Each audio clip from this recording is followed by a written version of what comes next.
5 से 6 इंच के छोटे कंटेनर में इतनी बड़ी-बड़ी फ्लावरिंग कैसे होती है? किस तरीके से मैं अपने गुड़हल पर सालों भर फ्लावरिंग लेती हूँ, आज के वीडियो में सीक्रेट आपको बताने वाली हूँ।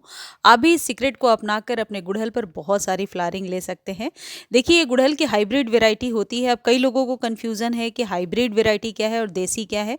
हाइब्रिड सिर्फ़ सर्दियों में ही फ्लावरिंग करता है। ऐसा नहीं है कि गर्मियों में फ्लावरिंग नहीं करेगा, लेकिन गुच्छे में नहीं, 1 या 2 ही फूल खिल पाते हैं।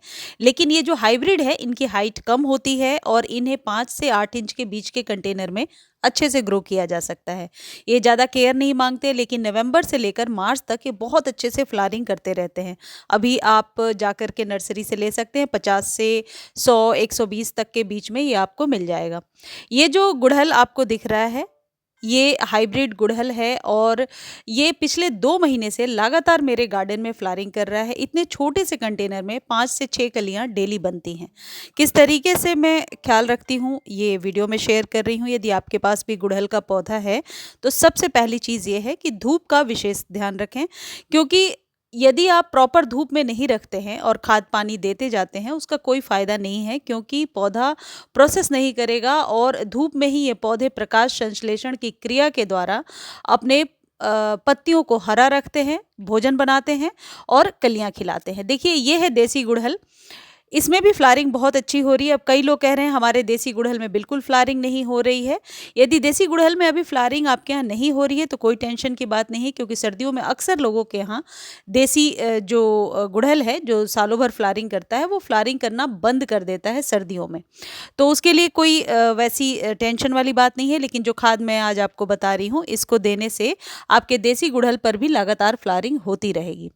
दूसरी इम्पॉर्टेंट चीज़ क्या आपको ध्यान रखनी है कि गुड़हल के पौधे पर जो हाइब्रिड है, उस पर बार-बार कटिंग या प्रूनिंग नहीं करनी है, क्योंकि ये 3 महीने ही लगातार बहुत अच्छे से फ्लावरिंग करते हैं। तो यदि कटिंग करेंगे, तो फिर ये स्टेम को बढ़ाने में इनकी एनर्जी चली जाएगी और ये फ्लावरिंग नहीं कर पाएँगे। तो इसलिए इन्हें अभी कटिंग और प्रूनिंग नहीं करनी है, फ़ेब के बाद ही आप इसमें कटिंग और प्रूनिंग करेंगे। थर्ड जो इम्पॉर्टेंट चीज़ होती है, पानी इसे डेली चाहिए। भले ही सर्दी का मौसम है, लेकिन इन पौधों को डेली आपको पानी देना होता है। अब खाद की बात करें, तो ये जो खाद है, ये है बनाना पील फर्टिलाइज़र और इसमें मैंने डाला है 1 चम्मच फंजीसाइड। फंजीसाइड कोई भी ले सकते हैं जो आपके पास उपलब्ध हो, लेकिन ये जो फंजीसाइड होता है, ये सिर्फ़ आपके पौधे को फंगस या मिलीबग से नहीं बचाता, बल्कि जड़ों के विस्तार में बहुत मदद करता है। और ये जो बनाना पील फर्टिलाइज़र है, ये गुड़हल के लिए इतना पावरफुल फर्टिलाइज़र है कि इसको देने के बाद आपको और किसी फर्टिलाइज़र को देने की ज़रूरत नहीं पड़ेगी। जिस तरीके से एक ही भोजन सभी के लिए उपयुक्त नहीं होता, एप्रोप्रिएट नहीं होता, वैसे ही गुड़हल को और सारे खाद यदि आप नहीं भी दे रहे हैं और ये बनाना पील वाला फर्टिलाइज़र दे रहे हैं, तो मैं गारंटीड 100% कहती हूँ कि आपके गुड़हल पर फ्लावरिंग ज़रूर होगी। करना क्या है इसके लिए, आप अपने अकॉर्डिंग केले के छिलके ले लीजिए और उसे पानी में भिगो दीजिए। आप चाहें तो वीक में 2, 3, 4 जितनी बार आपको पानी देना हो, ये जो बनाना पील वाला फर्टिलाइज़र है, इसके वाटर को छान कर दिया करें। छानने से क्या होगा, थोड़ा प्रिकॉशनरी तौर पर ये एक आप कह सकते हैं मेक श्योर आप कर पाएँगे कि पौधे में फंगस नहीं लगेगी। पानी दे दीजिए और उसी बनाना पील को वापस पानी में डाल दीजिए, नेक्स्ट डे फिर उसके वाटर को यूज़ कर लीजिए, जितनी ज़रूरत है उतना यूज़ कीजिए। ये जो बनाना पील फर्टिलाइज़र है, ये गुड़हल के लिए एकदम एप्रोप्रिएट फर्टिलाइज़र होता है। इसमें जो पोटेशियम की मात्रा है, वो आपके छोटे से छोटे गुड़हल के पौधे पर कलियाँ खिलाने में मदद करेगा। आप ये करके देखिए और आप ज़रूर कमेंट सेक्शन में मेरे साथ ये शेयर करना कि इसका आपको फ़ायदा मिला है या नहीं मिला है। फंजीसाइड क्यों डाला गया है? क्योंकि इसकी जो तासीर होती है बनाना पील की, ये थोड़ी आप कह सकते हैं मीठी होती है, जिस वजह से चींटियाँ आने लगती हैं और फिर मिलीबग्स का अटैक होने लगता है। तो वीक में एक बार ये फंजीसाइड मिला करके और आप दे देते हैं यदि अपने गुड़हल के पौधे पर, तो जिस तरीके से आप देख रहे हैं मेरे गुड़हल का पौधा एकदम फ्रेश नज़र आ रहा है, ऐसे ही पत्तियां खुलकर निकल कर आएंगी, पत्तियां येलोइश नहीं होंगी और किसी भी प्रकार के कीड़े मकोड़े का अटैक भी नहीं होगा। ये जो फंजीसाइड है, ये वीक में एक बार ही इस्तेमाल करना है और 1 चम्मच से थोड़ा सा कम ही लेना है, इसका कोई साइड इफ़ेक्ट नहीं है। इस जगह पे आप नीम ऑयल भी ले सकते हैं, लेकिन फंजीसाइड का इफ़ेक्ट बहुत जल्द होता है।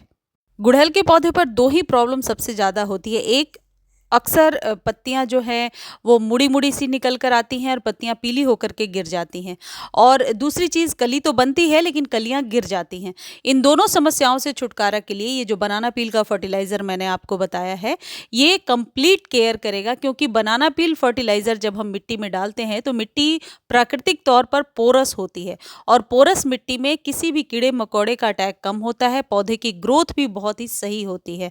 इस तरीके से आप बनाना पील फर्टिलाइज़र का इस्तेमाल कीजिए। और यदि न्यू पौधा आप लगा रहे हैं तो इसमें 40% गार्डन सॉइल में आप 30% कंपोस्ट और बाकी के रेशियो में आप परलाइट या सैंड मिला करके लगा दीजिए। इससे आपका पौधा बहुत ही जल्दी ग्रो कर जाएगा। यदि आप हाइब्रिड लगा रहे हैं, जैसे ये मैं आपको दिखा रही हूँ, इसको हमेशा छोटे कंटेनर में लगाइए। बड़े कंटेनर में ये पौधा अच्छे से ग्रो नहीं कर पाता है। इन पौधों को आप चाहें तो सुबह शाम दोनों टाइम पानी दे सकते हैं, खासकर गुड़हल को, क्योंकि ये जो गुड़हल का पौधा है, कई बार पानी के अभाव में भी इसकी पत्तियां मुड़ी-मुड़ी सी नज़र आने लगती हैं। तो पत्तियां यदि क्लीन रहती हैं तो पौधा स्वस्थ नज़र आता है। मुझे उम्मीद है जानकारी आपको अच्छी लगी होगी। धन्यवाद।